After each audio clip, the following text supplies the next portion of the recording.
Oke, sudah tepuk tangan semuanya. Dan kami percaya hari ini berkat-Mu semakin berlimpah hadir di tengah kami.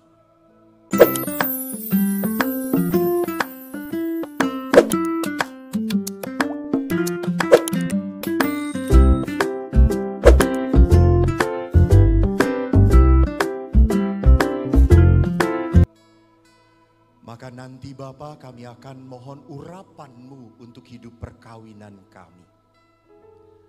Semoga dengan karya-Mu kami semakin bahagia di dalam hidup perkawinan kami. Terpujilah keluarga kudus, Yesus, Maria, dan Santo Yosef, sekarang dan selama-lamanya. Amin. Dalam nama Bapa, Putra, dan Roh Kudus. Bapak Ibu, mari kita kembali kepada tema kita tentang hidup perkawinan. Tadi saya sudah berbicara tentang kitab suci, kitab Kejadian, yang berbicara jelas bahwa manusia itu membutuhkan sesama, penolong yang sederajat, yang saling melengkapi.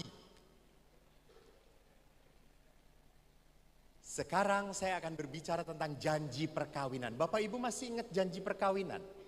Mungkin lupa ya, karena seumur hidup cuma sekali. Saya berkali-kali mendengarkan.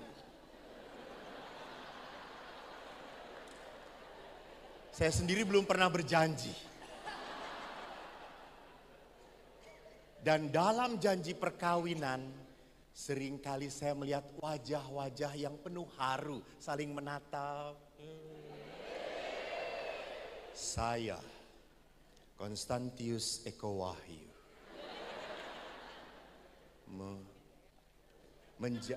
memilih engkau, Juminten. Gak ada tuh orang Makassar yang bernama Juminten? Menjadi istri saya. Lihat, dikatakan saya berjanji untuk setia mengabdikan diri kepadamu.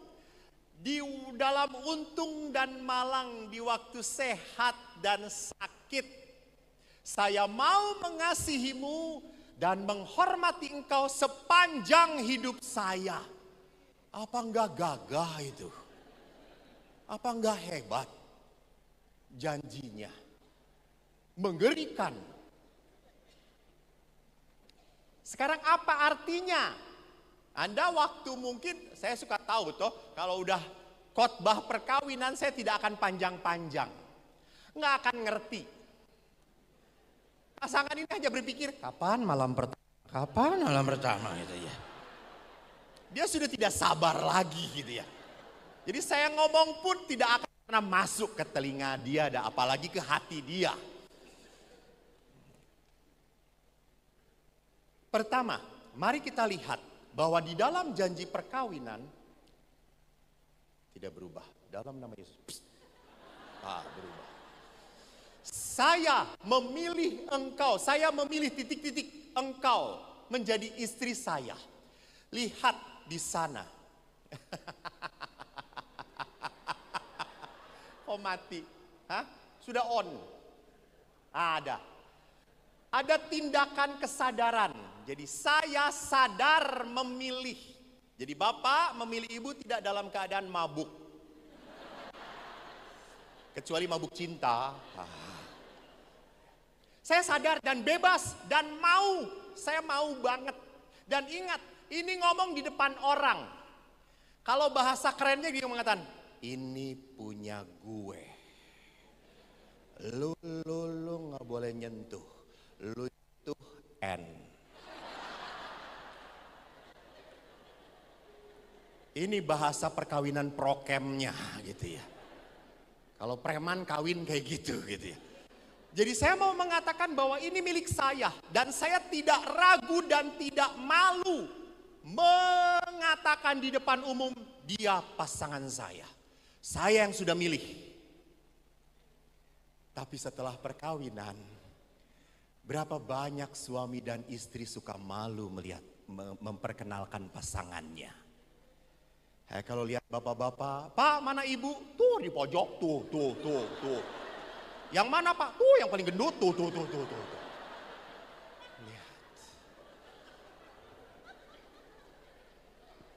Saya itu kan berkali-kali mau memberkati perkawinan. Kalau orang suruh datang kepada saya penyelidikan kanonik, calon itu pegangan ketemu gitu. Saya liatin, lepasin lagi gitu ya. Kata saya pegang saja enggak apa-apa. Oh boleh ya Romo? Boleh, just pegang. Lalu duduk, pada saat saya tanya, mana teks perkawinannya? Lalu perempuannya berkata, aduh lupa di mobil Romo. Gitu. Lalu yang laki-lakinya, tenang saya ambil aja. Wow, gue mau kawin kalau kayak gini.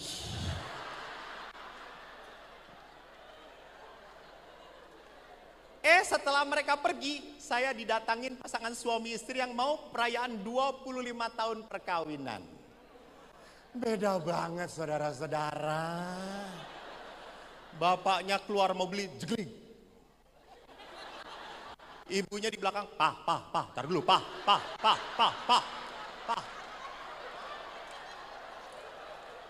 Lalu saya tanya, Pak, mana ibu? Tuh di belakang, lama kalau jalan, lama dia mah. Lihat. Lalu datang, ngobrol. Pas ngobrol saya tanya, Pak, kita mau misah perkawinan. Iya, lo mana teksnya? Aduh lupa di mobil. Ambil. 25 tahun perkawinan. Saudara-saudari. Dulu dia melindungi saya.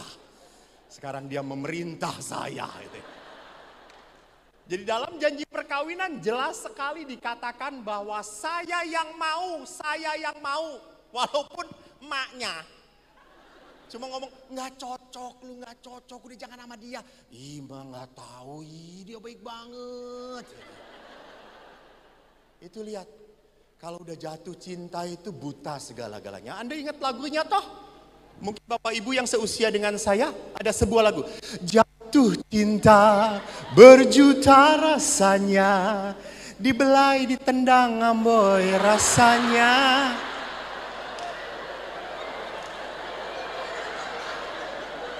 Loh, Bu, waktu pacaran Anda keinjek pasangan Anda, marah? Enggak lah, keinjek, sorry. Enggak apa-apa.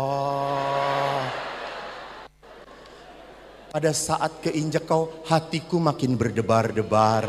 Itu pacaran. Coba 25 tahun keinjek, matamu di mana?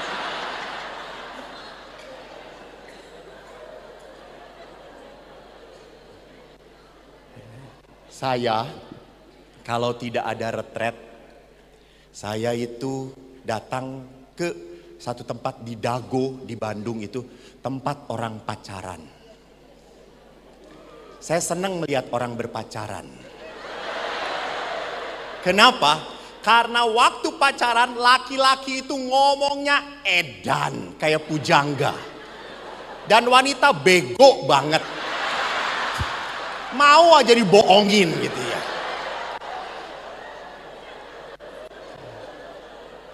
Benar toh. Jadi saya naik motor, mereka juga berdua pakai motor. Lalu berdiri sambil berpegangan. Saya karena sendirian pegang knalpot motor. Sama-sama anget kata gue.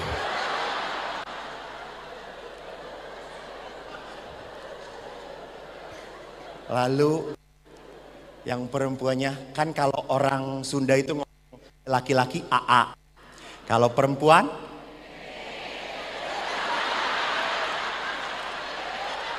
ini yang orang Sunda siapa?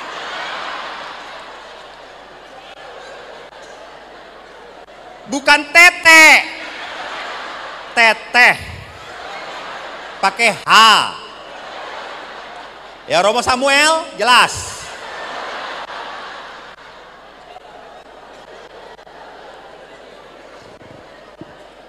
Lalu yang perempuannya AA, indah ya indah tuh kan kita berdua. Serasa dunia ini milik kita.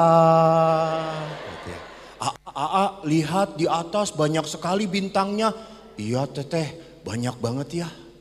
Tapi lebih banyak bintang yang di sisiku. Saya cuma, buah.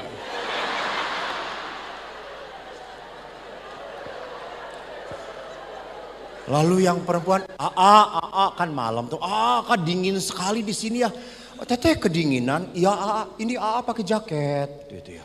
Pakai aja sama teteh, nanti kedinginan. Kan bersama teteh selalu ada kehangatan. Dan itu perempuan, kelihatan bodohnya ini. Lalu jaketnya dipakein sama laki-lakinya. Teteh, apa Ih, punggung teteh aneh ya. Ih, emang ngeliat-liat punggung saya? Iya kan saya pakai jaket untuk teteh, lalu ngeliat punggung teteh. Kenapa? Apa anehnya? Iya, masa ada malaikat tidak ada sayapnya? Perempuan gitu kan langsung, I believe I can fly. Nanti cobain Pak, malam-malam cobain. Mama, punggung mama aneh. Ya. Kenapa? Banyak panunya.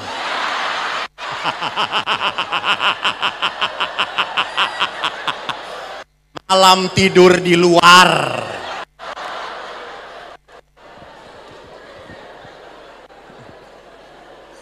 Jadi saudaraku yang terkasih, lihat bahwa di dalam perkawinan adalah sebuah tindakan kemauan. Saya mau bahwa engkau menjadi milik saya, menjadi bagian hidup saya. Itu pernyataan pribadi. Lalu yang kedua, saya memilih engkau menjadi istri saya, lalu kemudian rasanya saya harus pinjam deh ininya. Anda aja ya, saya perlihatkan begini, ubah di situ. Saya potong honornya. Kalimat kedua, saya berjanji untuk setia mengabdikan diri. Ini menarik. Saya mengabdikan diri. Saya ini mau seumur hidup supaya kamu tuh bahagia dengan saya. Wow. Mengabdikan diri.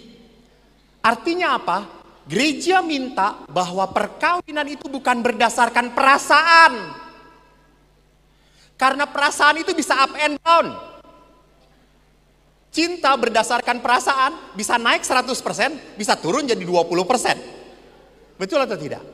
Betul. Pada saat suami pulang, gajinya pas-pasan, cinta langsung turun, drop. Low bed. Bapak tertawanya penuh penderitaan sekali, Pak. Apakah menggambarkan situasi Bapak?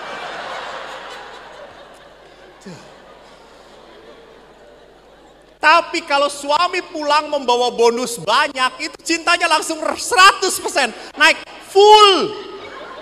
I love you full. Karena berdasarkan perasaan. Jadi cinta yang dimaui oleh gereja adalah cinta berdasarkan komitmen. Janji. Saya akan setia kepadamu. Menarik, di dalam untung dan malang, di waktu sehat dan sakit, di waktu langsing dan langseng. Jadi ibu-ibu ingat, Anda besar pun tetap suami tidak bisa tukar casing lagi. Terima apa adanya. Dan ingat, bagus banget. Sehat dan sakit. Artinya apa? Bapak ini mau sehat, mau sakit tidak akan ditinggalkan oleh istri. Hebat Pak. Kita pastor masih bisa khotbah, masih bisa melayani, diterima umat, nggak bisa apa-apa lagi. Pastor. Panti jompo, pastor. Panti jompo.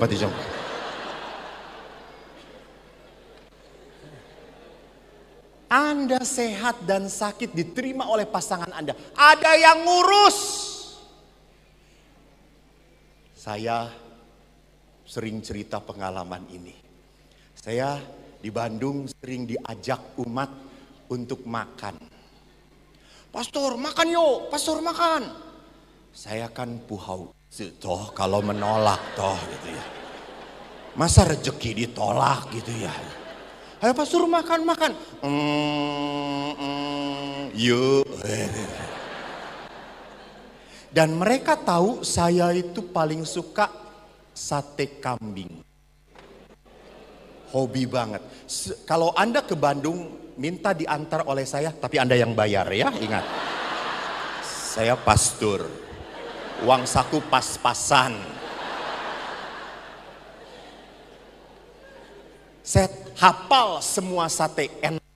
Lalu suami istri datang pada saya, ayo pastor kita makan sate. Ah enggak lah, sudah tahu semua. Ini baru, besar dan empuk. Orang Sunda itu kalau di sate ada yang bagian sineret. Khas dalam itu empuk banget. Kalau di sate paling enak. Lalu saya mengatakan, enggak, itu enak, ayo pastor kita coba. Oke, jalan. Dan waktu saya coba, enak sekali. Sampai biasanya kalau udah makan sate kambing, kesurupan setan. Saya langsung makan dan istrinya itu baik. Ayo pastor, tambah, bakar lagi gitu ya. Dan saya lihat suaminya itu baru 5 tusuk, oleh istrinya diinjekin terus. Sudah, cukup, mati lu nanti.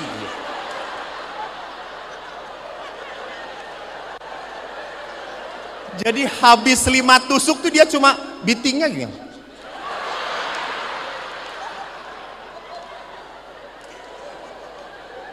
Saya kan kasihan toh sebagai sesama lelaki dianiaya oleh wanita. Saya tanya ibu kenapa kok saya terus bapak disuruh berhenti baru 5, saya lihat bu baru 5. Pastor nanti kalau dia yang stroke siapa yang ngurus? Saya yang repot. Lalu kalau saya yang stroke, ibu, terserah Romo. Gitu. Oh alah, saya pikir baik nambah itu.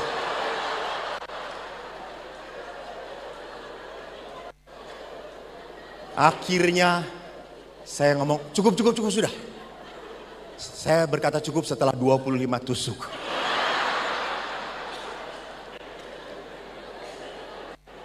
Saya pulang ke biara. Malam tidur. Saya baru sadar saya ini kena darah tinggi. Jadi sadarnya tuh setelah makan, yaitu anehnya itu ya. Malam hari saya tidur jam 11, biasanya saya sudah tidur. Tiba-tiba saya berdebar. Lalu saya tensi, bawahnya 120, atasnya saya tidak mau kasih tahu. Tinggi banget. Waduh kata saya deg-degan, jujur saya takut mati. Saya berkata, Tuhan jangan sekarang Tuhan. Saya pastor muda lah, masih bisa berkhotbah, masih bisa membuat retret umat. Nah, kebetulan pastor yang di samping saya, pastor yang tua itu 80 sekian. Lalu saya ngomong, Tuhan kalau malam hari ini kau akan mencabut yang sana saja. Dia sudah tua Tuhan.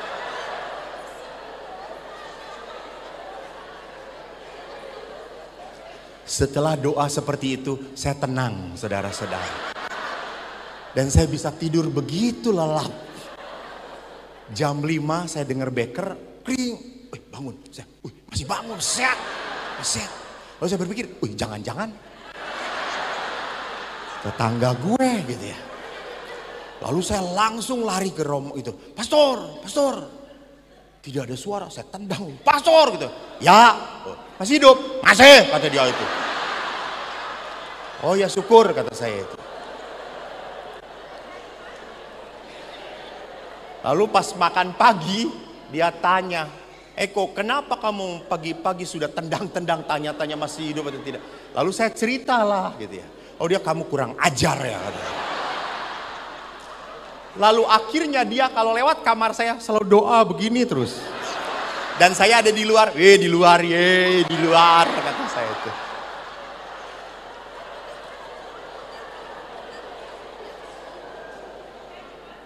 Jadi Bapak Ibu apa yang saya mau katakan, ingat perkawinan walaupun Anda sehat sakit, walaupun Anda bahkan berubah karakternya, pasangan tidak pernah akan meninggalkan engkau.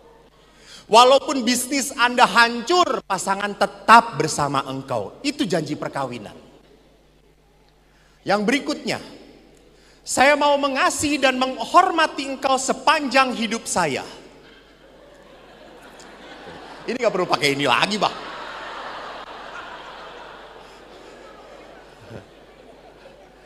Jadi tindakan kemauan saya ini tidak akan pernah berhasil tanpa kekuatan Allah. Jadi ingat tadi sejak awal, yang mempertemukan Anda dan membuat Anda berani hidup sampai mati itu siapa? Tuhan. Tuhan. Maka kalau Anda mempunyai masalah dalam perkawinan, lari pada siapa? Tuhan. Itu. Saya ingat bapak saya. Bapak, setiap orang tua kan punya ambisi, ya atau tidak? Ambisi. Ambisi itu apa? Keinginan, mimpi untuk anak-anaknya. Kalau anak-anak SMA, ambisi orang tua supaya SMA itu masuk mana? Jurusan mana? Jurusan IPA. Ya atau tidak? Anak IPA itu pinter. Maka bapak itu dalam bahasa Jawa selalu mengatakan, cah, ini bahasa Jawa. Anak bapak kabeh mlebu IPA. Cah IPA ki uteke ning kene. Cah IPS ki ning kene. Cah STM ning kono. Ini kata bapak saya. Jadi bapak dalam bahasa Indonesia, anak bapak harus masuk IPA. Anak IPA otaknya di sini. Anak IPS di sini, di dengkul, kata bapak. Dan karena ambisi bapak saya ingin anak-anaknya masuk IPA, maka pelajaran matematika itu diutamakan. Ayah saya pinter, dia selalu buat soal. Bagi adik-adik saya, 3 adik saya, soal itu tantangan. Bagi saya soal itu masalah. Maka karena bagi adik saya soal itu tantangan, langsung Pak, tambah Pak. Bagi saya baru ngeliat tulisan aja langsung mencret saya. Saya langsung ke WC Pak, ke WC. Dan di WC lama, diem aja. Dan ayah itu menginginkan kita masuk IPA. Saudaraku yang terkasih, 3 adik saya masuk IPA. Dan Eko pun diberkati Tuhan. Saya masuk IPS.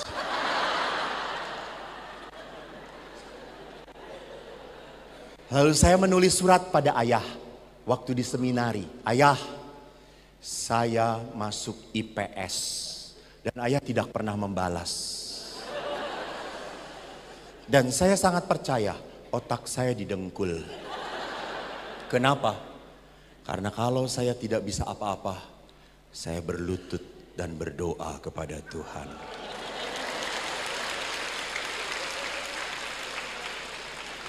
Kalau orang otaknya di kepala selalu mikir terus berusaha. Nah, Eko menyerah pada Tuhan. Maka karena saya otaknya didengkul, ditanya suka lama menjawabnya. Karena prosesnya jauh sekali saudara-saudara. Kadang-kadang tersesat dan salah ngomongnya.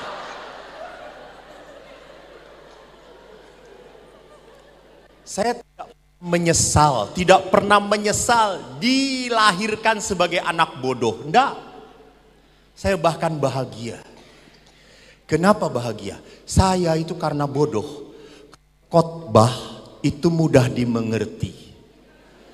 Karena bodoh. Kalau sampai saya orang bodoh ngomong dan Anda tidak mengerti,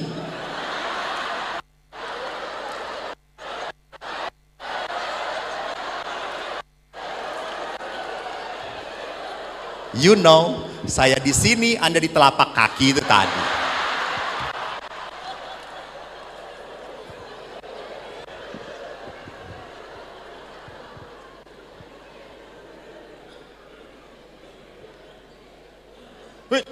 Belum. Oleh karena itu, jadi lihat di sini. Seorang imam pun sama. Seorang imam pada saat dia menjadi imam harus punya hubungan akrab dengan Tuhan. Anda pun harusnya demikian, mencari kekuatan Tuhan. Maka ibu-ibu nanti malam coba ya, terapkan resep saya. Anda mau ibu-ibu supaya mencintai suami Anda? Mau? Oke, gampang. Nanti malam jam 2. Ini serius Bu, tolong. Ibu ini tidak ada iman pada saya, Pak. Jam 2 pagi bangun. Lihat suami tidur. Lucu sekali.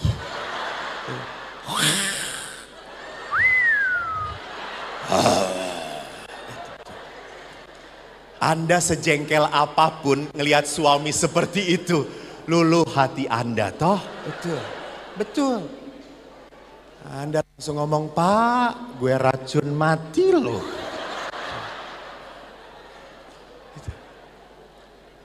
Dan Anda mungkin berkata, Tuhan, apakah ini titipanmu?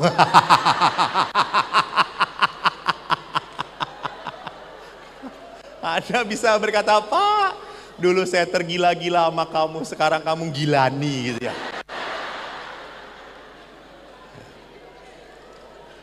Loh, wanita itu sekeras apapun, sesakit apapun, tapi kalau melihat suaminya menderita, tetap akan jatuh hati.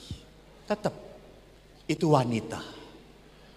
Karena wanita banyak sekali hatinya dibuat sungguh dari hati Allah, hati Tuhan. Mudah tergerak. Yang lihat lagi bahwa dikatakan mencari kekuatan dari Tuhan. Karena apa? Karena saya sudah dipersatukan oleh Tuhan. Maka yang bisa menguatkan saya hanya Tuhan. Gak bisa Anda jalan sendirian. Berat perkawinan itu. Berat. Waktu pacaran semua ditutup-tutupi. Setelah menikah, kentut pun sembarangan. Iya toh. Pas makan bread di sana sini. Apalagi atas 50, semua klep dol.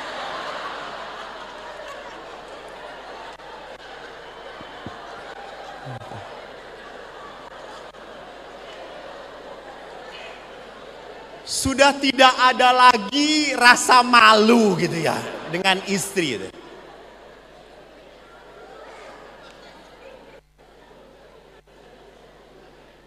Maka kalau perjalanan perkawinan tanpa menghadirkan Tuhan akan menjadi berat. Ada seorang ibu datang kepada saya, punya masalah dengan anaknya. Mamanya ingin anaknya masuk kedokteran. Anaknya ingin masuk seni rupa ITB. Kata mamanya itu, kamu mau jadi apa, tukang pelukis di Malioboro? Tapi memang anaknya tuh pinter, bagus lukisannya. Tapi mamanya, kamu bisa masuk kedokteran Unpad, bagus banget. Anaknya memang pinter. Dan anaknya ngotot, enggak mau. Lalu konsultasi dengan saya, di depan saya berkelahi, ribut. Suaminya cuma diem aja begini. Lalu akhirnya saya sudah bingung.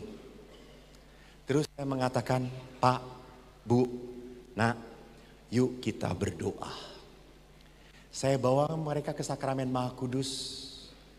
Saya doakan. Setelah berdoa selesai beberapa saat, mamanya langsung berkata, Romo,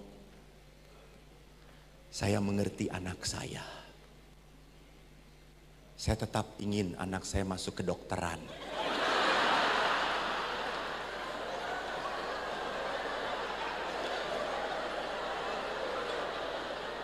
Tolong dengarkan kalimat berikutnya, Cah.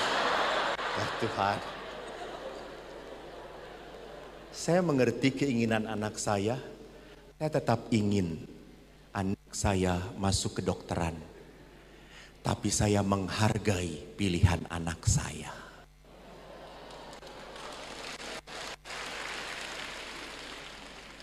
Jadi umumnya diskusi malah menambah masalah kadang-kadang. Kadang-kadang. Karena semua orang berpijak pada sisi merasa benar.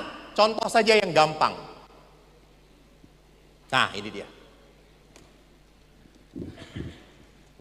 Ibu, apa warna buku ini? Hah? Putih, menurut saya merah.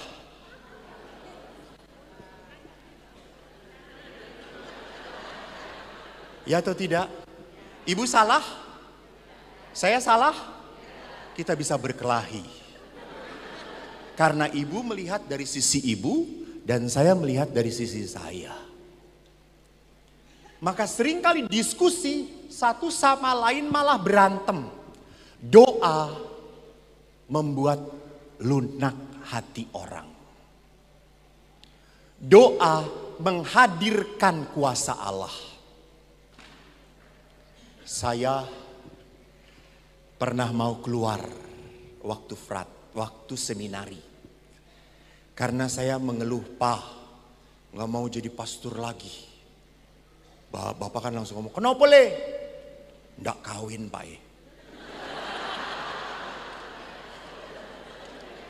Terus makan di seminari cuma tempe terus. Dan kalau di seminari itu, seminari Mertoyudan 300 anak. Jadi dan semua di seminari saya ingat sekali, semua pegawai laki-laki. Yang wanita cuma suster di pekerja valet, itu pun usia 79 tahun. Jadi suster itu yang paling cantik. Setiap saat kami kalau haus melihat wanita, lihat suster itu.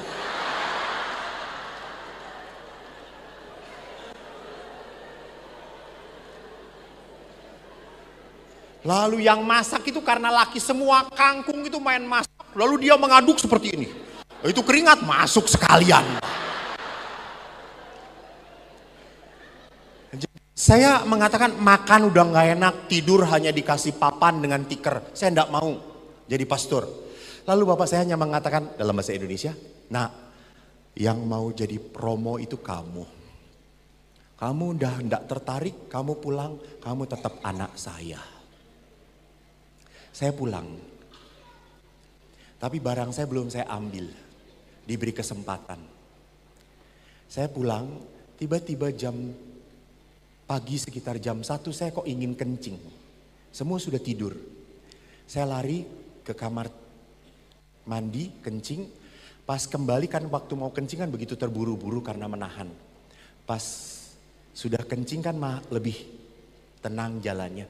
Saya tiba-tiba melihat ada hordeng, di balik hordeng itu ruang tamu kita.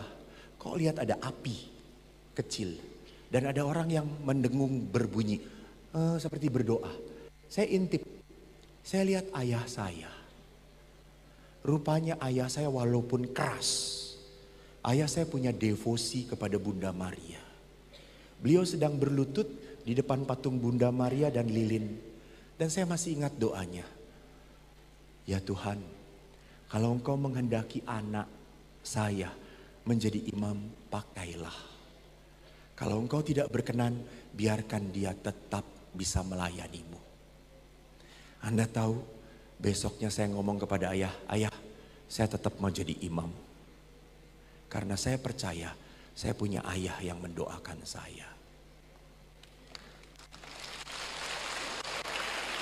Lihat Bapak Ibu, kekuatan doa. Kekuatan doa.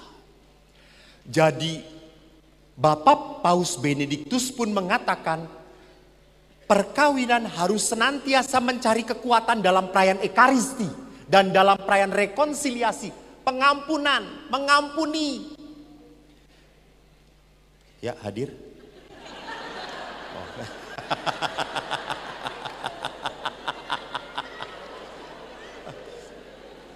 Karena Bapak Ibu tidak pernah tidak bisa kalau kita tidak mengampuni pasangan. Pasangan kita penuh dengan kelemahan. Betul. Dan pasangan kita tidak seperti yang kita impikan. Dulu waktu pastor kita pacaran begini-begini, sekarang begono-begono. Beda banget. Kadang-kadang suka iri. Lihat dia itu kalau salam damai cipiki mesra banget Papa ini salam aja seperti salam mama ayam. Tidak ada unsur mesranya sama sekali, enggak. Jadi di situ kalau kita hanya memusingkan hal-hal yang tidak ada dalam suami Anda atau tidak ada dalam pasangan Anda, perkawinan akan menjadi semakin berat.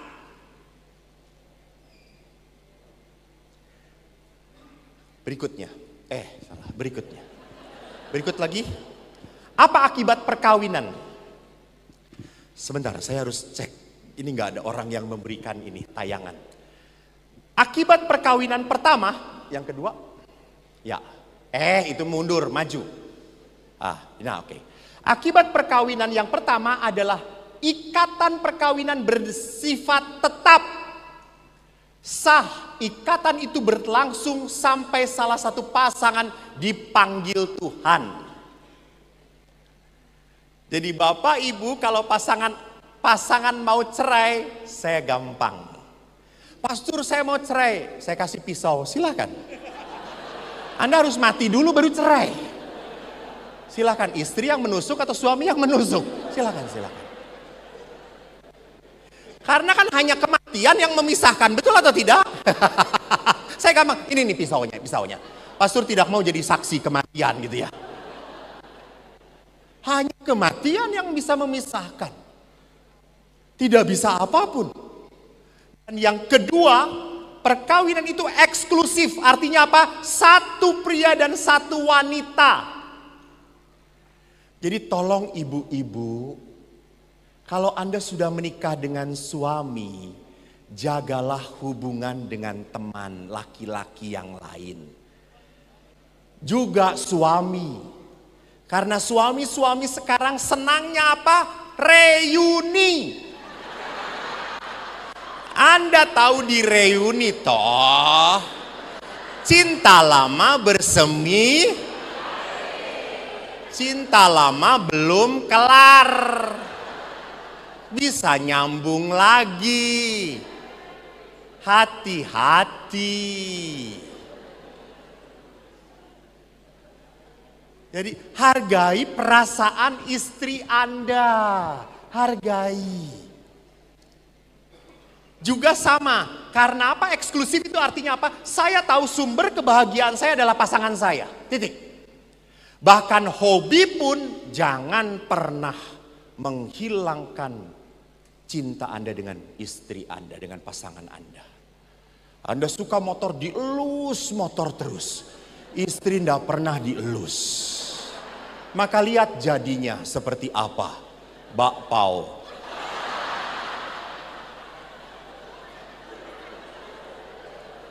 Saya ingat seorang pendeta, dia cerita. Romo, saya punya umat. Umat saya ini senang sekali memelihara burung. Burungnya itu perkutut. Jadi dia kalau pulang dari kerja itu, Jo,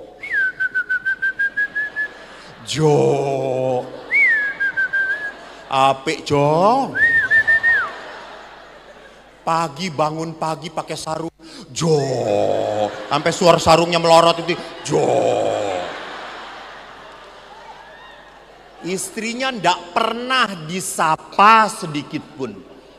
Jengkel hati istri, iri karena burung lebih diperhatikan daripada dia. Maka suatu hari bapaknya ini keluar kota dan ngomong kepada istrinya, "Mah, tolong ya pelihara burung. Aku mau pergi dulu keluar kota." "Siap, Pi." "Oke." Papinya pergi. Besoknya dia tahu kebiasaan suaminya, besok selalu burungnya ini dimandikan. Dia 10 burung semprot pakai selang. Modar kabeh. mati semuanya. Lalu dia taruh lagi di sangkarnya, diemin. 3 hari kemudian suaminya datang. Jo. Oh nggak ada bunyi. Jo. Lalu dia angkat. Wih, mati. Dia lihat yang lain, mati semuanya. Langsung dia, Mami, kenapa ini burung semua mati? Lalu istrinya dengan tenang datang, Papi, sewaktu perkawinan, saya berjanji hanya untuk memelihara 1 burung saja.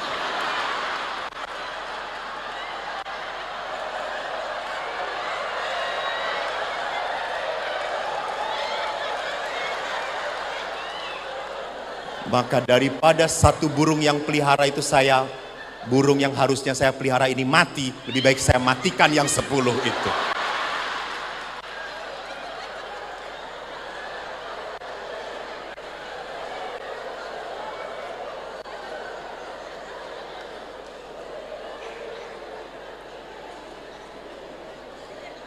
Punya burung, Bu? Jangan kita bahas.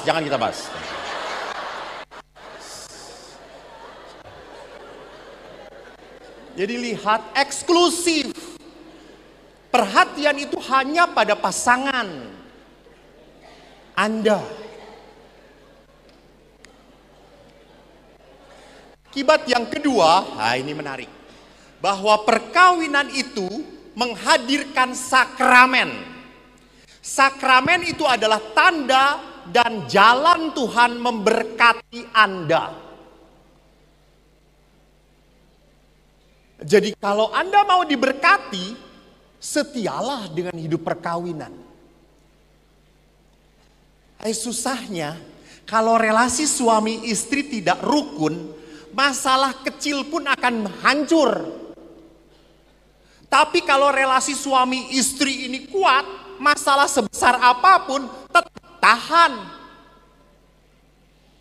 Jadi kuncinya adalah apa? Kesetiaan. Sakramen. Tanda dan jalan Tuhan untuk memberkati. Ada sebuah cerita dari Tiongkok. Saya tuh pernah ke Cina.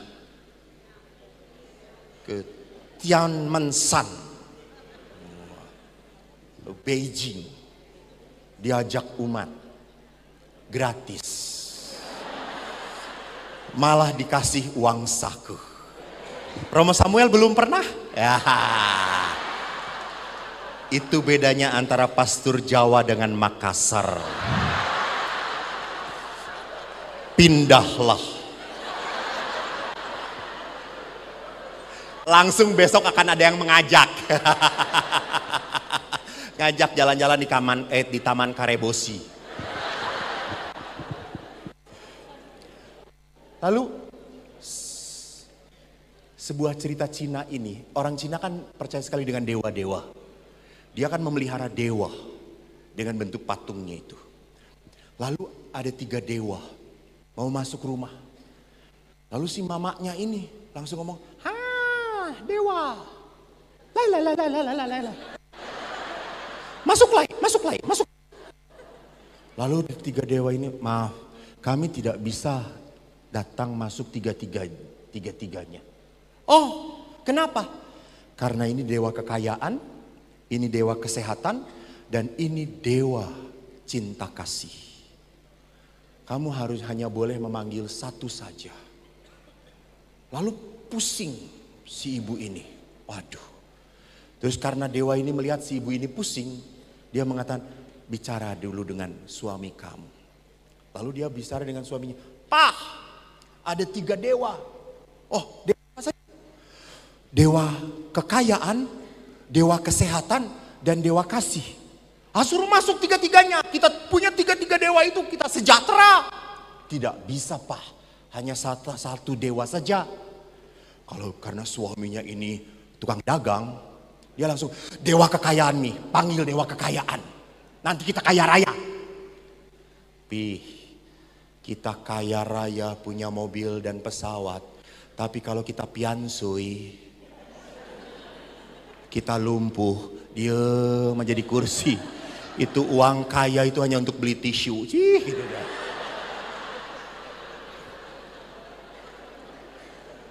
Lalu suaminya berkata, iya juga ya. Lalu akhirnya si istrinya, udah dewa kesehatan saja Pi, biar kita sehat, selalu sehat. Terus suaminya ngomong, iya Mi, sehat-sehat, tapi kalau tidak ada duit pening juga Mi. Iya juga ya. Lalu anaknya teriak dari kamar, Mi, udah dewa kasih sajalah suruh masuk. Dewa kasih. Supaya di rumah kita ada kasih dan cinta. Lalu si bapaknya ngomong, ya udah kita dengerin anak kita. Kita ngikutin apa yang si Otong mau ini. Lalu si maminya keluar dan dia berkata, dewa cinta, ayo masuk ke dalam. Pada saat dewa cinta ini masuk, dia kaget. Dua dewa yang lain ikut masuk. Lalu dia tanya, loh dewa katanya cuma bisa masuk satu. Lalu dewa itu berkata, betul. Kalau kamu hanya nyuruh dewa kaya, hanya kaya yang masuk. Kami tidak bisa masuk. Kalau kamu menyuruh dewa sehat, kami juga berdua tidak bisa masuk. Tetapi karena kamu menyuruh dewa cinta, maka dua-duanya kami bertiga bisa masuk ke dalam. Jadi Bapak Ibu, jangan pernah takut. Kalau Anda dipersatukan oleh Tuhan, Tuhan juga akan memberkati Anda. Asal usaha, jangan amin doang.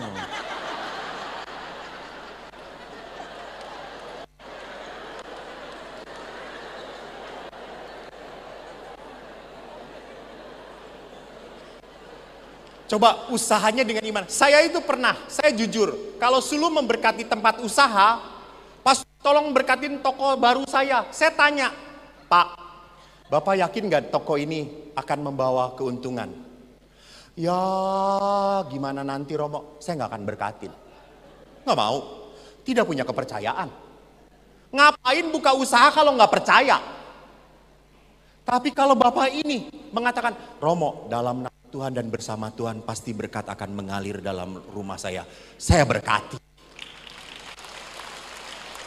Kalau Anda minta pemberkatan tanpa iman, lalu Anda pasang kucing-kucingan.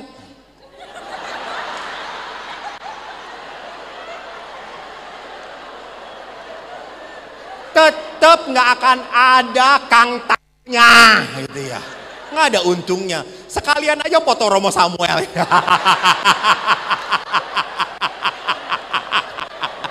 Tenang Romo, nanti amplop kita bagi dua. Tenang. Romo amplopnya saya isinya, oke?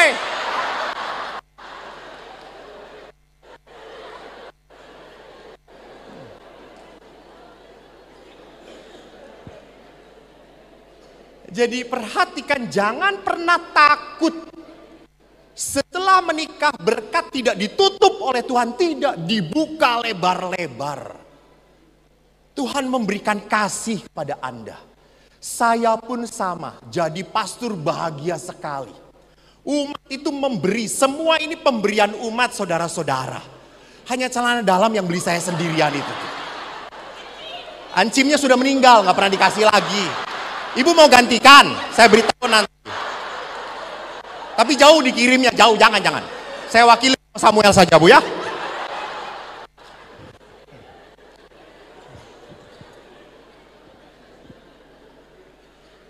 Jadi sakramen harus tahu, sakramen itu bukan hanya tanda, tetapi sarana Tuhan memberkati ada kita. Jadi sakramen perkawinan sekali lagi dan berkali-kali akan saya katakan, ini adalah tempat Tuhan untuk memberkati Anda. Tuhan itu, Ibu sudah menikah? Ya. Bukan kelihatan belum nikah, kelihatan gak pernah nikah gitu ya. Bapak, sebelum menikah, apakah bahagia atau tidak? Lalu kenapa nikah dengan yang kayak gini? Ya, bagus, tepuk tangan. Dia mengatakan, saya lebih bahagia hidup dengan dia. Kalau saya tidak. Karena panggilan. Artinya apa? Tuhan memberikan kasih itu pada hati Bapak. Tahu Tuhan bagaimana cara membahagiakan Bapak yang menghadirkan pasangannya. Coba Bapak Ibu, ibu-ibu. Sekarang ibu-ibu jawab, jujur. Ya. Siapa yang merasa ibu-ibu angkat tangan? Yang tinggi lah. Kenapa tidak mau mengakui status Anda?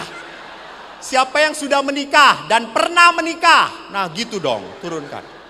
Siapa yang berharap masih bisa menikah? Romo Samuel, jangan angkat tangan.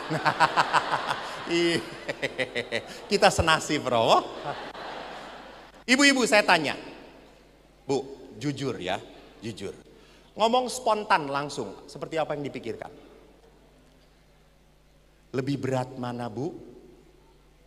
Ditinggalkan, wafat, meninggal oleh pasangan hidup atau oleh orang tua Anda? Keras? Lihat wanita. Lebih berat ditinggalkan oleh pasangan hidup. Betul. Padahal dulu dia bukan siapa-siapa. Benar atau tidak? Sekarang para pria. Karena pria ini jawabannya suka aneh. Kita dengarkan. Pria jujur. Tidak jujur besok bisul.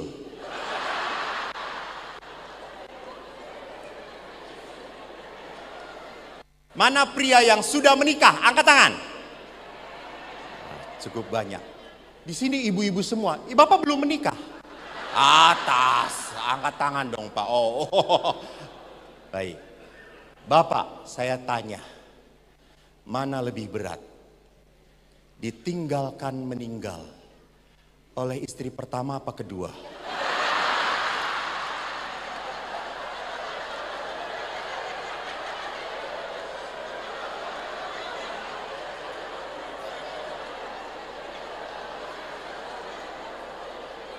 Hebat, saya tidak mendengarkan jawaban. Itu artinya Anda mempunyai suami yang setia. Tepuk tangan untuk suami Anda.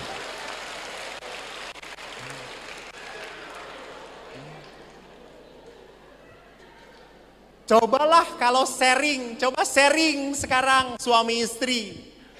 Karena maaf ya, kematian itu bukan hindari kematian, siapapun akan menghadapi. Dan maaf, kematian itu kapanpun kita tidak tahu. Ada orang yang mengupil meninggal. Di Afghanistan kena bom. Pas ngupil ada bom jatuh, dia mati. Jadi ngupil itu pun berbahaya.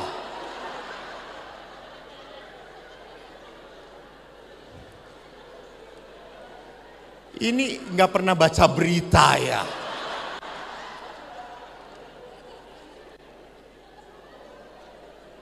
Jadi kematian itu seringkali orang mengatakan, ih pastor jangan ngomong kematian lah, pamali. Pamali apa bahasa Makassarnya? Ada pamali tuh pamali. Pamali itu railo, nggak pantas lah untuk dibicarakan. Loh harus dibicarakan. Sekarang pertanyaannya, kalau Anda diberi kesempatan bicara antara suami istri, lebih dulu meninggal siapa? Suami atau istri?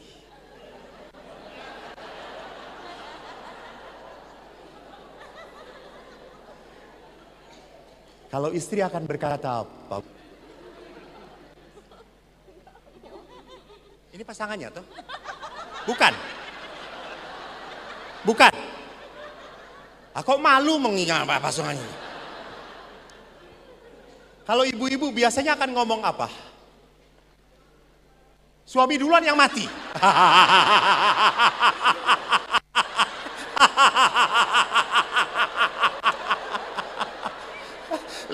tahun seminar baru sekarang saya mendengar kata-kata yang menyakitkan seperti itu. Suami.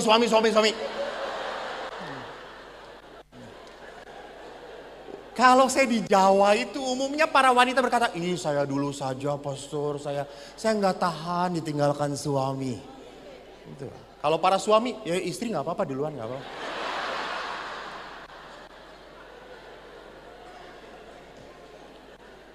Jadi perhatikan di sana, kalau perkawinan itu sakramen dan tanda Tuhan memberkati, kita sudah menyatu sekali dengan yang namanya pasangan hidup. Itulah mengapa di dalam perkawinan kita tidak satu darah, tidak boleh satu darah. Tetapi setelah perkawinan kita menjadi satu daging. Karena kita menyatu di depan siapa? Bukan di depan Tuhan. Pertanyaannya belum selesai kok di depan Tuhan. Di depan siapa Bapak berani telanjang?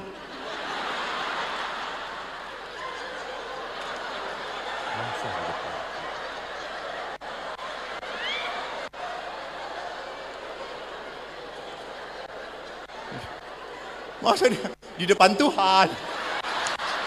Kurang ajar sekali Bapak ini. Ada devosi kerahiman ilahi Tuhan, kayak Tuhan Yesus sedang memberkati. Bapak telanjang, itu kurang ajar namanya.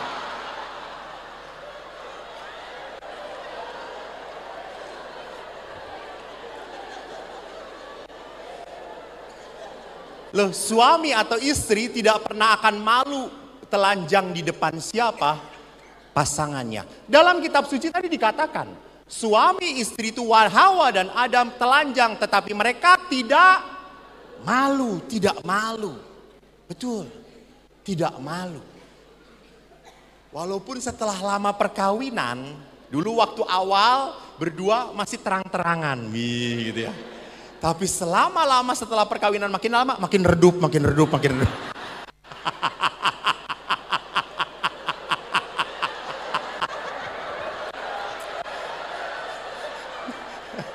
Mi, ini apa? Ini untuk memanjat gitu. Samcan di sini gitu.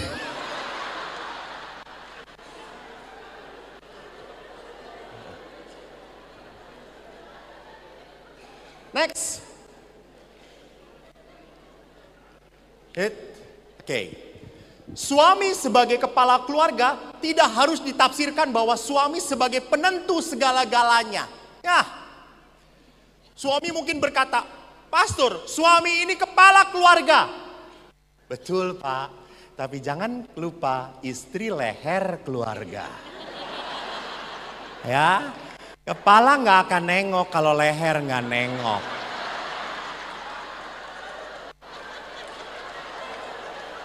Jangan sok kepala-kepala, gaya saja. Saya lihat Bapak Jenderal bintang 2. Pulang ke rumah istri bintang 3.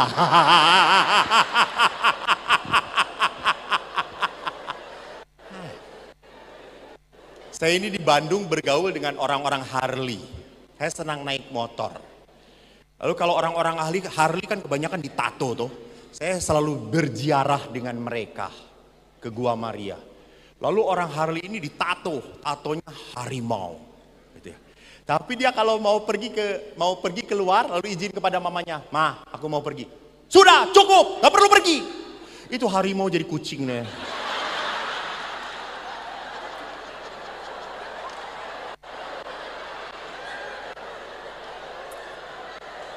Anda tahu leher kalau sudah ngomong diem kepala. Istri ngomong, "Lu pergi, Harley gua bakar." Ya enggak ada. Langsung suaminya telepon, "Romo, saya nggak bisa ikut." "Kenapa Pak?" "Komandan tidak ada izin mengizinkan." Lalu saya jawab, 86, siap meluncur.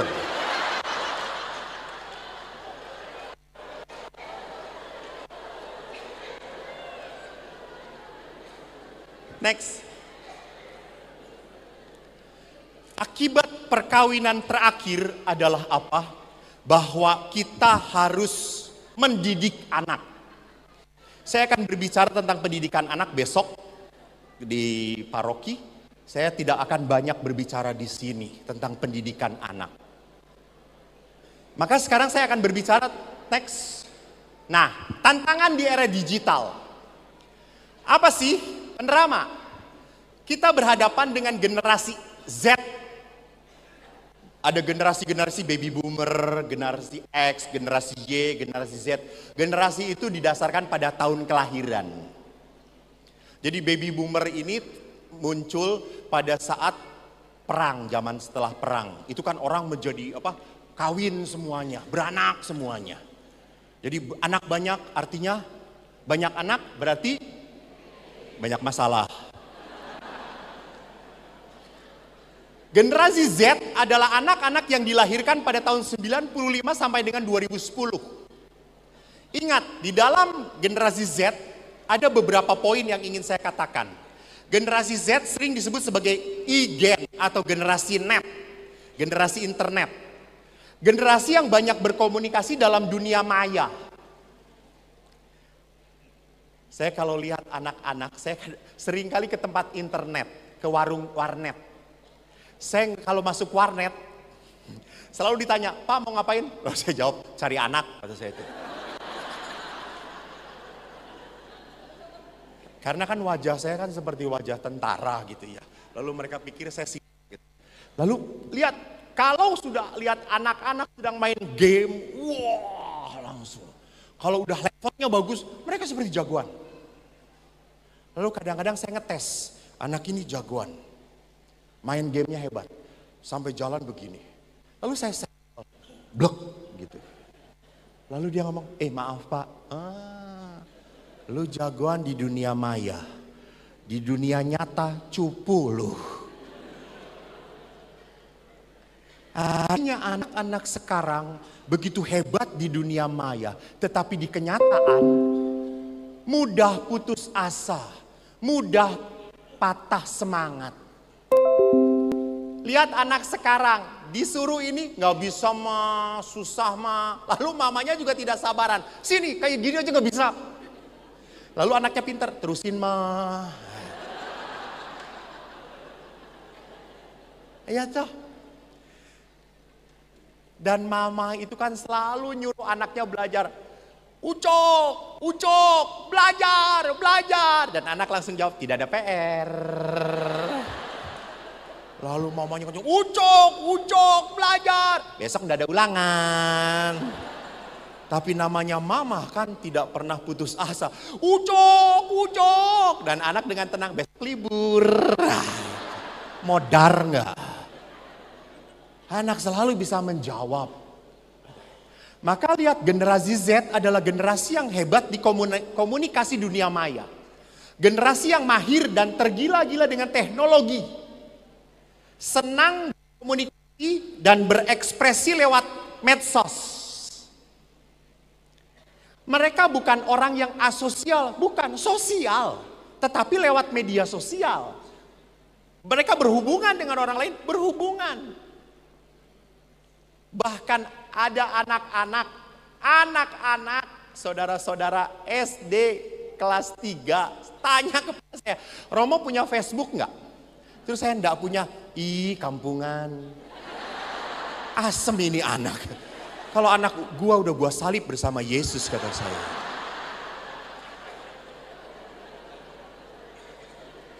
Anak kelas 3, Facebook. Mereka berkata followernya banyak banget. Ya iya foto lu imut-imut kata saya anak-anak gitu ya. Jadi perhatikan di sana, anak-anak pun sudah menjarah kemana-mana. Dan yang terakhir, generasi ini tidak butuh diajari oleh orang tuanya. Kenapa? Kalau mereka ingin tahu, tinggal buka Google. Dan saya sangat sedih, karena saya harus menghadapi satu kasus sebelum saya pindah ke Medan. Kasus yang membuat saya kaget. Anak kelas 5 SD, laki-laki menyodomi anak TK. Dan waktu saya tanya, saya periksa, anak ini diberi kuota unlimited oleh orang tuanya. Dan waktu dibuka semuanya, tidak ada kunci sama sekali. Dia bisa explore apapun. Dan gaya anak ini karena apa? Melihat yang ada di YouTube. Sampai anak ini ngomong, Pastor saya ngelihat lalu ngajak anak itu sini. Saya iming-imingi mainan. Saya prosotin. Saya nyobain. Lihat. Karena nonton yang tidak terpantau oleh orang tuanya. Orang tua main glontor begitu saja tanpa ada sebuah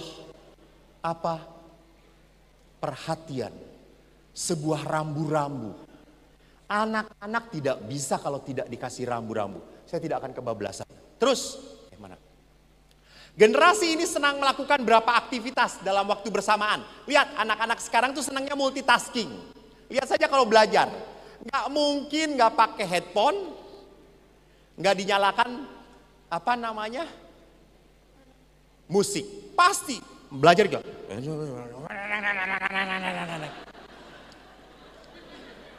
Nonton TV, semua nyala.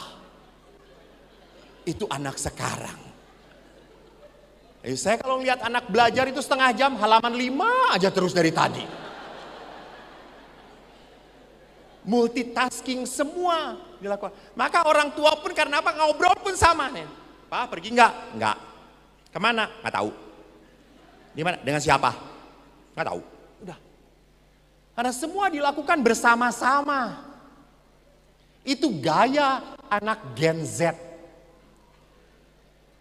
Kenapa sampai seperti itu? Karena mereka ingin semuanya tidak rumit, tidak mau bertele-tele, inginnya cepat. Maka anak Gen Z cenderung kurang berkomunikasi secara verbal. Karena orang tua pun, maaf, anak SMP, kamu SMP? SMA. Kalau punya masalah, bicara dengan orang tua atau dengan teman? Lebih senang mana? Dengan teman, betul atau tidak? Ya. Karena dengan orang tua nggak level. Karena kalau ngomong dengan mama itu isinya satu, perintah, larangan, mengungkit-ngungkit kesalahan masa lalu. Dan yang terakhir kalau malah merembet. Pernah ada anak yang cerita, Romo, mama itu sedang marah pada Cici. Cici itu dibentakin. Lalu saya pulang sekolah, lalu saya sapa, "Hei mama," langsung mama, "Ini juga sama." Apaan sih? Dia tanya, "Kenapa Romo kok saya dimarahin?" "Because you are the right man on the wrong time," kata saya itu.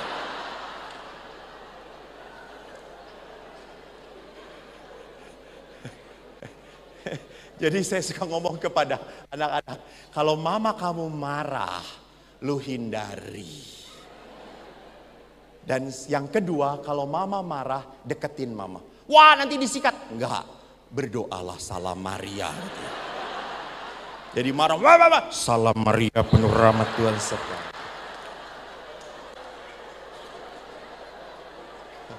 Coba lakukan ya nanti ya.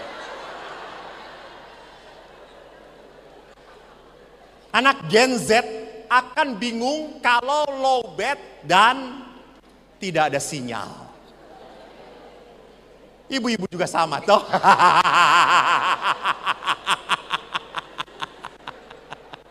Saya itu sekarang sedih kalau suruh seminar, suka berbanyak yang minta foto-foto.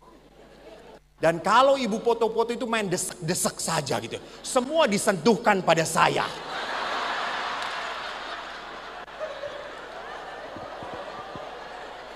Hayo Romo, gitu ya. Saya itu kan imam. Saya ingat tadi ada teman saya di Filipina. Saya sekolah di Filipina, konseling keluarga. Dan teman-teman saya di Filipina itu cantik-cantik. Orang Filipina kalau yang asli lalu keturunan Spanyol, mancung dan cantik. Dan mereka kalau ketemu imam, itu cipika-cipiki dan erat serta padat.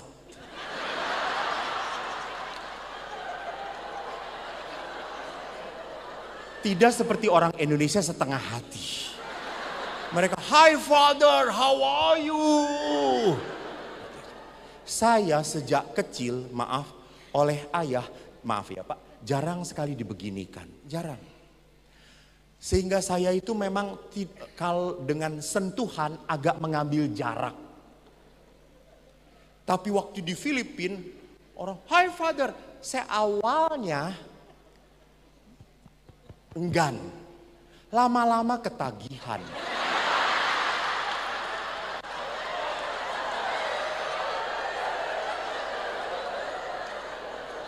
Normal nggak Pak? Terima kasih, terima kasih.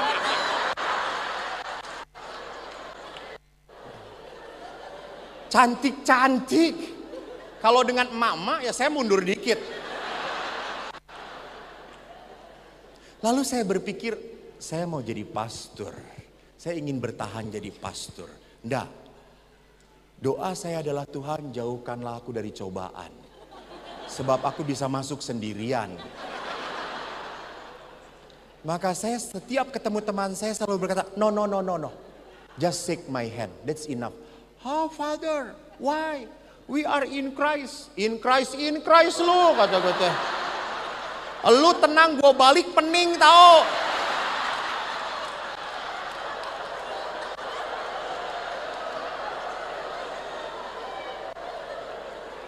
Ya bagi ibu itu gak ngefek, bagi gua ngefek. Maka saya itu ingin menyelamatkan panggilan saya. Jadi enough, shake my hand, enough. Are you homo? No, I am okay. I'm normal.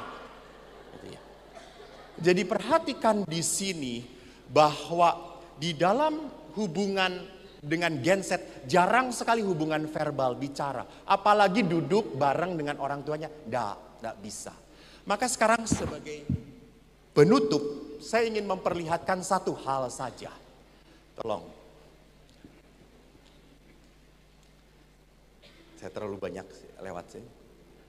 Pakai ini atau? Oke. Saya dari sini ya, karena saya mau ngotor. Bapak Paus mengatakan tidak ada keluarga yang jatuh dari surga. Tidak ada orang tua yang sempurna.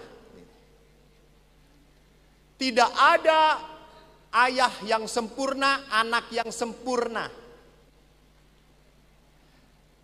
Semua keluarga punya masalahnya masing-masing. Jangan berpikir, ih keluarga dia enak ya. Lu nggak lihat. Lu nggak ngerasain, betul atau tidak? Betul. Oh terima kasih nak. Anak kecil aja tahu. Betul. Mungkin ada suami istri, istrinya baik, anaknya baik-baik, ayahnya error. Bisa terjadi bapaknya baik, ibunya baik, anaknya koplo. Bisa terjadi suaminya baik, anaknya baik, istrinya sangat baik sekali. Saya tidak berani kalau dengan ibu-ibu. Pulang mati gue. Jadi setiap keluarga punya salibnya masing-masing. Dan jangan pernah membandingkan. Anda punya berkat sendiri. Punya berkat sendiri. Yang tidak dimiliki oleh orang lain. Saya, walaupun saya punya ayah yang keras, saya sangat bahagia dengan ayah. Karena sewaktu ibu saya pensiun, ibu saya kena stroke 10 tahun. Ibu tidak bisa apa-apa. Dan yang merawat dari pagi sampai malam adalah ayah. Ayah bangunkan ibu, ayah mandikan ibu, lalu dia bersihkan, beri baju, lalu kasih ibu berjemur, ayah masak. Karena ibu kena gula, jantung, lalu darah tinggi. Komplikasi. Lalu sampai akhirnya apa yang terjadi? Waktu saya tanya pada ibu, Bu, nanti di surga, waktu ibu sudah masih bisa bicara. Ibu kalau di surga menikah, ibu cari suami siapa Bu? Dan ibu dengan bahasa Jawa jelas. Aku harap menggolek bapakmu. Bapakmu ki ape. Jadi ibu tidak pernah menyesal hidup bersama ayah. Dan waktu ayah saya merawat ibu, teman saya pernah tanya, Bapak kenapa begitu setia merawat istri? Kan istri sudah, ini bapak saya masih seger, sehat. Dan bapak saya berkata apa? Mas, waktu saya muda, ibu istri saya merawat saya dengan baik, melayani saya dengan baik. Kalau sekarang dia sakit, jatah saya melayani dia. Maka pada saat ibu serangan yang keempat, masuk ICU, dokter memanggil saya, Romo, Ibu Romo ini terlalu kuat. Maaf ya Romo, kalau orang normal sudah meninggal. Lalu saya berpikir, kenapa ibu tahan? Saya berpikir ibu saya terlalu sayang pada ayah, sehingga ibu tidak mau meninggalkan ayah. Lalu saya panggil ayah, ayah harus ngomong pada ibu. Saya ngomong apa? Karena ayah sudah berpasrah. Ayah ngomong pada ibu, ya Bu, ibu duluan ke surga. Nanti saya menyusul. Ayah marah pada saya. Aku gak mau suruh ngomong seperti itu, kurang ajar. Terus saya berkata, ibu tuh terlalu sayang pada ayah. Itu saya ngomong hari Sabtu, hari Jumat. Hari Sabtu saya tanya, ayah sudah? Belum, saya gak berani. Oke, gak apa-apa. Hari Minggu, saya setelah misa, saya ke rumah sakit, ke ICU lagi. Saya baru mau masuk, saya melihat ayah sedang menangis dengan ibu. Saya kembali gak jadi, lalu ayah datang dan berkata, saya sudah ngomong. Dan apa yang terjadi? Senin ibu drop, Selasa meninggal. Dan waktu meninggal, ayah berkata begitu indah. Ayah berkata, saya bahagia. Ibumu tidak sakit lagi. Sekarang saya yang sakit. Karena saya ditinggalkan orang yang saya sayangi. Bahkan waktu kita mau berdoa untuk ibu 1000 hari, saya telepon ayah. Ayah sudah pindah waktu itu ke Jawa Tengah. Ayah, bagaimana? Sehat? Ayah berkata, saya sehat. Tapi sekarang ayah aneh kok. Kenapa Pak? Sekarang kalau bangun, saya tidak bisa menyentuh ibu kamu lagi. Lihat di sini, perkawinan yang membawa berkat. Karena ayah tahu, kalau pasangan saya sakit, ini jatah saya untuk setia pada janji saya. Saya akan tunjukkan kepada Tuhan bahwa Engkau memberkati dia melalui saya. Bapak Ibu yang terkasih, malam ini saya akan mengajak Anda untuk merasakan urapan Tuhan. Saya membawa air suci, saya akan doakan Anda. Ingat, kuasa Allah besar sekali. Boleh saya cerita satu cerita lagi? Masih tahan? Saya itu cukup laku memberi retret untuk orang yang bisu tuli juga. Karena saya ngomongnya jelas. Ada orang bisu tuli, mereka mengatakan, Romo, kita seneng kalau retret dengan Romo. Kenapa? Bibirnya jelas. Kayak si tukul, kurang ajar kata saya itu. Kamu ini udah cacat aja masih bisa menghina kata saya.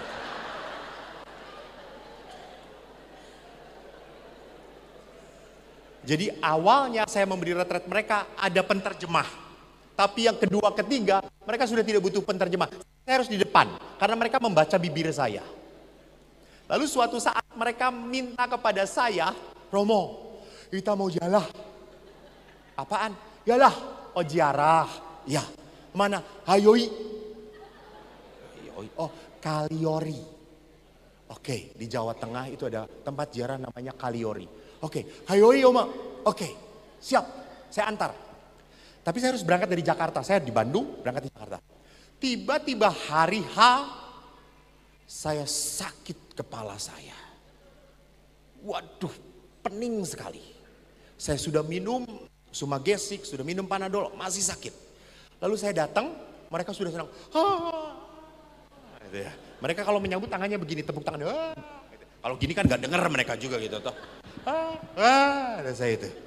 Oma, Hagit. Oma, Hagit. Ya, hidul. Lalu mereka kasih tempat yang enak di bus. Dan itu saya senang kalau jalan-jalan bersama mereka. Tenang sekali.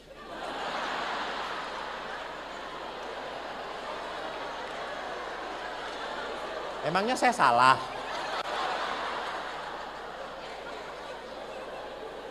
Ya saya kan gak salah toh. Lalu saya berharap saya bisa tidur sampai Kaliori saya sehat. Saya turun masih pening. Lalu ibu-ibu itu, Omo, semangat sekali. Omo, ya. Lalu di Kaliori itu ada 7 mata air. Dan semua mata airnya ada patung Bunda Maria yang berbeda-beda. Lalu mereka karena sudah duluan, mereka ngantri. 1, 2, 3. Banyak banget ngantri gitu ya. Saya mau ambil air juga karena saya semalaman kan lengket. Saya mau cuma cuci muka. Saya mau ini ngantri ngapain panjang? Cari aja yang kosong. Lalu ibu-ibu, oleh. Ih kenapa? Oh anti, 2, 3, anti. Alah kata saya, cuma mau cuci muka. Dosa. Aduh kata gue ini. Kata saya, lalu saya teriak, baru sekarang pastor diatur sama umat kata saya. Tapi berhubung mereka nggak dengar ya mereka diem aja gitu ya.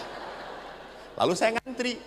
Dan mereka juga kurang ajar. Tidak nyuruh ke depan saya. Lalu mereka ngomong, sesama umat. Iya kata saya itu. Lalu ngantrilah.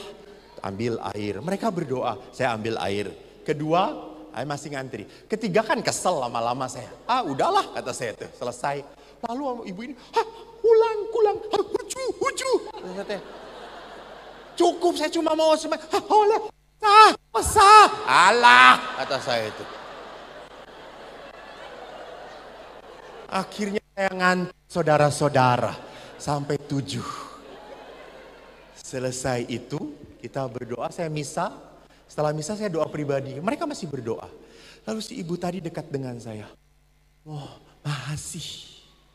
Kenapa Bu? Saya datang banyak masalah, berat, sedih.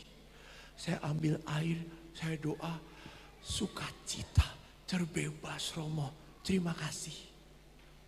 Ibu, saya pergi dari Jakarta pusing. Saya sudah ambil air dan berdoa, sekarang masih pusing.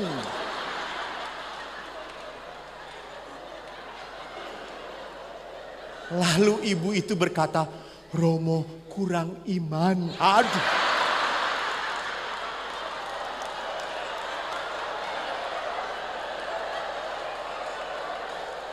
Langsung saya pindah doa pribadi sendirian. Betul. Saya datang ke situ mau ambil air untuk apa? Cuci muka. Ibu itu datang untuk ambil air sebagai tanda apa? Berkah Tuhan. You get what you believe. You see? You get what you believe. Kalau Anda hanya melihat air itu sebagai air biasa, and you get it. Tapi kalau kau melihat air itu sebagai lambang menyucikan, menghapus beban, and you will feel it. Maka Bapak, ngerti nggak tadi? Anda gayanya begini-begini. Padahal langsung buka Google, apa artinya tadi ya? Jadi Bapak Ibu, saya akan berdoa sejenak. Mari sebelum kita tutup, kita dan saya minta mari sejenak. Saya percaya perjalanan perkawinan kadang-kadang berat. Perjalanan perkawinan kadang-kadang terasa begitu melelahkan. Bawalah, ingatlah. Mungkin ada rasa-rasa berat itu yang masih Anda pegang, Anda genggam. Kita akan berdoa dan saya mohon kepada Tuhan, di sini pun ada beberapa romo. Saya mohon para romo untuk mendoakan umat yang ada di sini untuk hidup keluarga mereka. Saya percaya lawatan Tuhan akan memberikan pembebasan dalam hidup Anda. Tuhan, aku percaya Engkau menjamah kami. Katakan Yesus jamah bersama-sama. Yesus jamah. Oh, Yesus jamah. Dan beri damai di hatiku.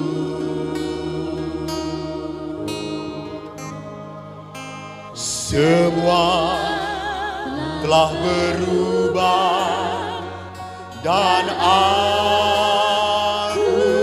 tahu Yesus jamah ku jadi baru. Terima kasih Tuhan, Engkau hadir bagi kami. Kau tunjukkan kepada kami kuasa pengampunan-Mu. Kau tunjukkan kepada kami bahwa kasih itu lebih besar daripada kebencian. Bapa, berkatilah anak-anak-Mu ini. Limpahkanlah rahmat-Mu atas keluarga anak-anak-Mu ini.